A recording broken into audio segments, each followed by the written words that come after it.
ರಾಜ್ಯ ಸಚಿವ ಸಂಪುಟ ವಿಸ್ತರಣೆ ಸಂಬಂಧ ಪಕ್ಷದ ವರಿಷ್ಠರೊಂದಿಗೆ ಚರ್ಚಿಸಿ ಅಂತಿಮ ಪಟ್ಟಿ ಸಿದ್ಧಪಡಿಸಲಾಗುವುದು ಎಂದು ಮುಖ್ಯಮಂತ್ರಿ ಡಿಕೆ ಶಿವಕುಮಾರ್ ದೆಹಲಿಯಲ್ಲಿಂದು ಹೇಳಿದ್ದಾರೆ.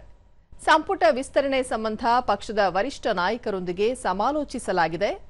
ಎಐಸಿಸಿ ಅಧ್ಯಕ್ಷ ಮಲ್ಲಿಕಾರ್ಜುನ ಖರ್ಗೆ ಅವರ ಭೇಟಿ ಸಾಧ್ಯವಾಗದ ಹಿನ್ನೆಲೆಯಲ್ಲಿ ನಾಳೆ ಅವರನ್ನು ಭೇಟಿ ಮಾಡಿ ಚರ್ಚಿಸಿ ಸಂಪುಟ ವಿಸ್ತರಣೆಗೆ ಸಿದ್ಧತೆ ಮಾಡಿಕೊಳ್ಳಲಾಗುವುದು ಎಂದರು.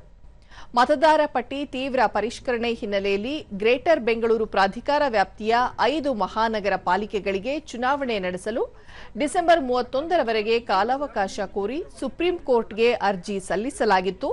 ಸುಪ್ರೀಂ ಕೋರ್ಟ್ ಕಾಲಾವಕಾಶ ವಿಸ್ತರಿಸಿದೆ ಎಂದರು.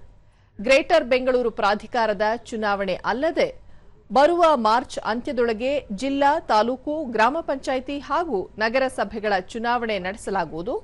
ಗ್ರಾಮ ಪಂಚಾಯಿತಿಯಿಂದ ಹಿಡಿದು ಪಾಲಿಕೆವರೆಗಿನ ಚುನಾವಣೆಯಲ್ಲಿ ಯುವ ಜನತೆಗೆ ಹೆಚ್ಚಿನ ಆದ್ಯತೆ ನೀಡಲಾಗುವುದು.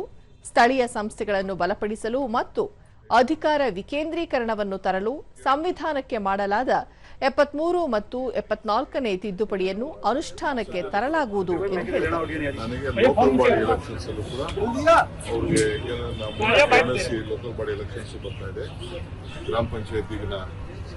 ಅಧಿಕಾರಿಗಳನ್ನ ಕೂಡ ನಡೆಸೋದು ನಮಗೆ ಯಾವುದೋ ರಿಸರ್ವೇಷನ್ ಇಶ್ಯೂಸ್ ಅಲ್ಲಿ ಕೋರ್ಟ್ ಇದೆ. ಯಾವುದೇ ಆದರೂ ಅದಕ್ಕೆ ಮುಕ್ತಿ ಮಾಡಿ ನಾವು ಎಲ್ಲ elections local body elections all local body elections will be ನಾವು